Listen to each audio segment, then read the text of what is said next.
श्री भक्तमाल में प्रभु प्राप्ति के मार्ग का अनुसरण करने वाले भक्त श्री रुक्म अंगद जी। परम भागवत महाराज रुक्म अंगद अयोध्या के महाराज ऋतध्वज के पुत्र थे। वे इक्ष्वाकु वंश में बड़े ही प्रतापी और धर्मात्मा राजा हुए। इनकी संध्यावली नाम की पत्नी थी। उसके गर्भ से राजकुमार धर्म अंगद का जन्म हुआ। कुमार धर्म अंगद पिता के समान ही धर्मात्मा और पितृभक्त थे। महाराज रुक्म अंगद को एकादशी व्रत का इष्ट था। उन्होंने अपने समस्त राज्य में घोषणा करा दी थी कि जो एकादशी व्रत नहीं करेगा उसे राज्य की ओर से दंड दिया जाएगा। अतः उनके राज्य में छोटे छोटे बच्चों, अति वृद्धों और गर्भिणी स्त्रियों को छोड़ करके सभी एकादशी व्रत करते थे। एकादशी व्रत के प्रताप के उनके राज्य में कोई भी यमपुरी को नहीं जाता था। यमराज को बड़ी चिंता हुई। वे प्रजापति भगवान ब्रह्मा के पास गए और यमपुरी के उजाड़ होने का संवाद सुनाया। ब्रह्मा जी ने कुछ सोच करके उत्तर दिशा की, अच्छा हम इसका प्रबंध करेंगे। ब्रह्मा जी ने अपनी इच्छा से एक मोहिनी नाम की माया की स्त्री बनाई। उसने प्रतिज्ञा की कि मैं महाराज से एकादशी का व्रत छुड़वा दूंगी। ऐसी प्रतिज्ञा करके वह हिमालय के रमणीक प्रदेश में चली गई। इधर महाराज राज्य करते करते थक गए थे। वे अपने पुत्र धर्मअंगद को राज्य दे करके और अपनी रानी को साथ लेकर के हिमालय की ओर तप करने चले गए। जाते हुए वे अपने पुत्र को आदेश दे गए कि एकादशी के व्रत का नियम इसी प्रकार चलता रहे। पितृभक्त राजकुमार ने पिता की आज्ञा शिरोधार्य की और उसी प्रकार एकादशी का व्रत स्वयं करने लगा तथा समस्त प्रजा के लोगों से कराने लगा। महाराज रुक्म अंगद जंगल में भी सदा एकादशी का व्रत करते थे। महाराज जहाँ तपस्या करते थे वहाँ मोहिनी गई और उसने अपने हाव भाव कटाक्षों द्वारा महाराज को अपने वश में कर लिया तथा अपने को ब्रह्मा जी की पुत्री बता करके अपनी कुलीनता का भी परिचय दिया। महाराज ने उससे विवाह करने का प्रस्ताव किया। उसने कहा, आप अपने नगर में चलकर मुझसे विवाह कर लें, किंतु शर्त यह है कि मैं जो कुछ कहूँगी वही आपको मानना पड़ेगा। महाराज ने मोहवश ये शर्त स्वीकार कर ली। वे मोहिनी को साथ लेकर के अपनी राजधानी में लौट आए। उनके धर्मात्मा पुत्र ने विधिवत उनका स्वागत किया। महाराज को मोहिनी ने वश में कर लिया था, अतः उन्होंने उसकी सब बातें मान करके उससे विवाह कर लिया। संध्यावली बड़ी ही धर्मपरायण पतिव्रता थी। वे बड़ी श्रद्धा से महाराज की तथा मोहिनी की सेवा करने लगी। उनके मन में तनिक भी सोतिया डा नहीं था। महाराज उनके इष्ट देव थे। महाराज जिन्हें मानते हैं वह उनकी भी मान्य है। महाराज की जिसमें प्रसन्नता है उसे करने में वे अपना सौभाग्य समझती थी।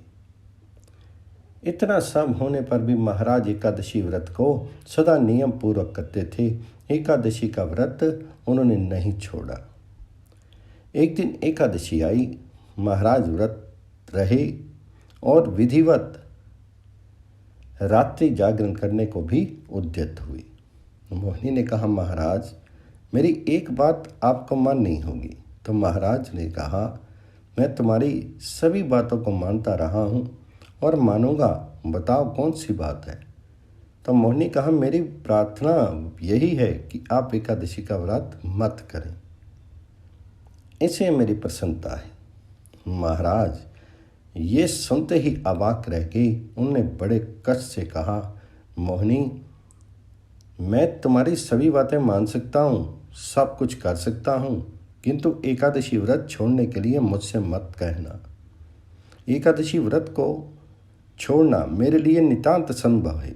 तो मोहिनी ने कहा, महाराज, आप एकादशी व्रत रहेंगे तो मैं अभी मर जाऊंगी।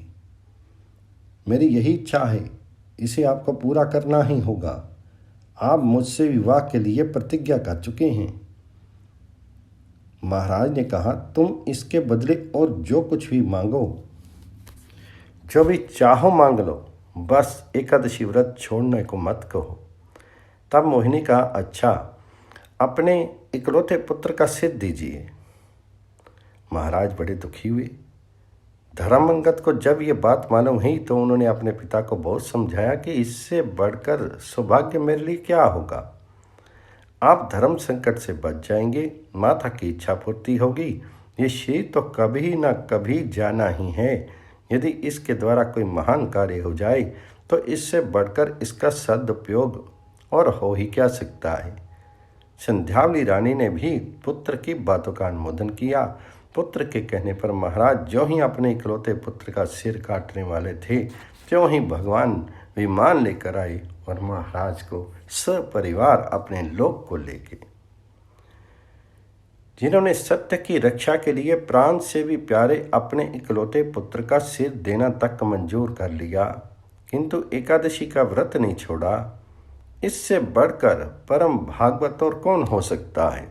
राजा रुक्मन अंगद को एकादशी व्रत क्यों इतना प्रिय था, इस विषय में भक्तमाल के टीकाकार श्री प्रिया दास जी महाराज 2 कविताओं में इस प्रसंग का वर्णन करते हुए कहते हैं, रुक्म अंगद बाग शुभ गंध फूल पागी, रहयो करी अनुराग देव वधु लेन आवही, रह गई एक कांटा चुभ्यो पग बैंगन को, सुनी नृप माली पास आए सुख पावही, कहो को उपाई स्वर्ग लोक को पठाई दीजिए, करे एकादशी धरे कर जावही, व्रत को तो नाम नहीं ग्राम को जाने नाही, कीनो हो अजान काल ही लावो गुण गावही, फेरी नृप ढोंडी सुनी बनिक की लौंडी, भूखी रही ही कनौड़ी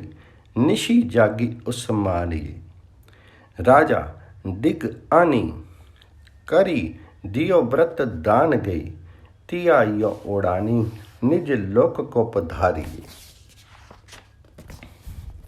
महिमा अपार देखी भूप ने बिचारी या को अन्न खाए ताको बांधी मारी डारिए, याही के प्रभाव भाव भक्ति विस्तार भयो, न्यो चोज सुनो सब पुरी ले उधारिए।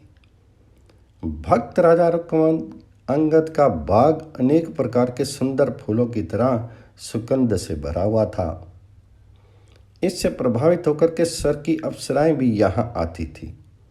देवयोग से एक दिन एक अप्सरा के पैर में बैंगन का कांटा चुभ गया।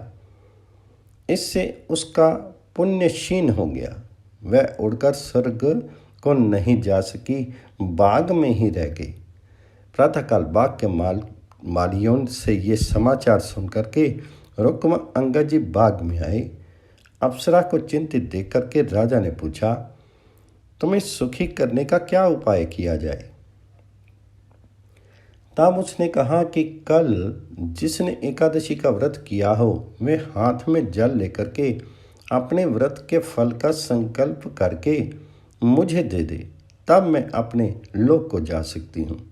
तो राजा ने कहा, व्रत करना तो दूर रहा, मेरे नगर में तो कोई इसका नाम भी नहीं जानता है।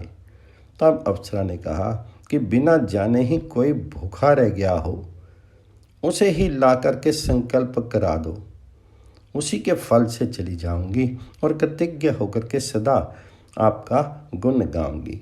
राजा ने अपने नगर में ढिंढोरा पिटवाया कि कल जिसने अन्न जल ग्रहण ना किया हो वह दरबार में आए, उसे इनाम मिलेगा। इसे सुनकर के एक बनिए की दासी आई, जिस बिचारी को बिना अपराध के ही बनिए ने मारा था। इससे वह ग्लानिवश दिन रात भूखी प्यासी और जागती रह गई। राजा ने उसी से व्रत का संकल्प करा दिया।